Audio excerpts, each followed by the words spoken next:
Iggy Peck, Architect, by Andrea Beaty, illustrated by David Roberts, narrated by Daisy Traxler.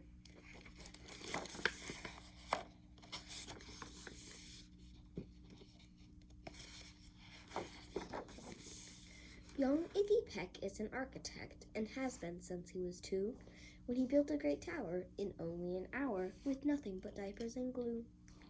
"Good gracious, Ignatius," his mother exclaimed, "that's the coolest thing I've ever seen." But her smile faded fast as a light wind blew past and she realized those diapers weren't clean. "Ignatius, my son, what on earth have you done? That's disgusting and nasty. It stinks." But Iggy was gone. He was out on the lawn using dirt clods to build a great sphinx. When Iggy was 3, his parents could see his unusual passion would stay. He built churches and chapels from peaches and apples, and temples from modeling clay. At dinner one night, to his father's delight, Iggy got a bright gleam in his eye, and out on the porch built the St. Louis Arch from pancakes and coconut pie. Dear Ig had it made until 2nd grade, when his teacher was Miss Lila Greer. On the very first day, she had this to say: "We do not talk of buildings in here. Gothic or Romanesque, I couldn't care less about buildings, ancient or new," she said in her lecture about architecture that it had no place in grade 2. That might seem severe, but she was sincere, for when she was no more than 7, she'd had a great fright at a dizzying height in a building so tall it scraped heaven. On an architect's tour of the 95th floor, then Lila got lost from the group.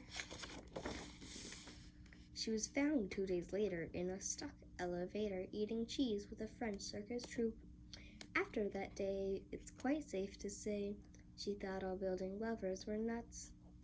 As a teacher, she taught that above all, one ought to avoid them, no ifs, ands, or buts. As you might guess, it would cause Iggy stress to hear such terrible talk. But he didn't hear. He sat in the rear while building a castle of chalk. "You, Iggy Peck, your desk is a wreck. Tear down that castle right now. You will not build in here. Is that perfectly clear? Do you need to see Principal Howe?" "No, ma'am," Iggy said. He lowered his head and his heart sank down to the floor. With no chance to build, his interest was killed. Now 2nd grade was a bore. After 12 long days that passed in a haze of reading, writing, and arithmetic, Miss Greer took the class to Blue River Pass for a hike and an old-fashioned picnic.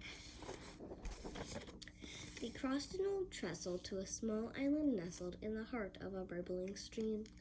But they no sooner passed than the footbridge collapsed and Miss Lila Greer started to scream.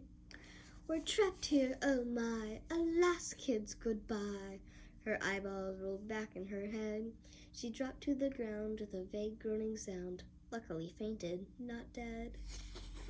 The class was amazed. They stood there quite dazed, uncertain of what they should do. But one bright young man was off hatching a plan, which started with Miss Lila's shoe. Soon each lad and lass there at Blue River Pass was working together as one. And when she came to, Miss Lila Greer knew that something quite brave had been done. She looked in the air and saw hanging there a structure with cables and braces.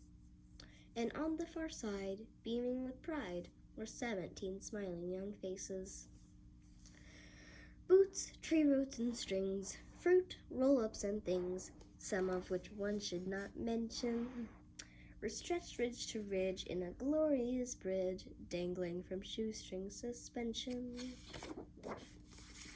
It all became clear to Miss Lila Greer as she crossed that bridge over the stream.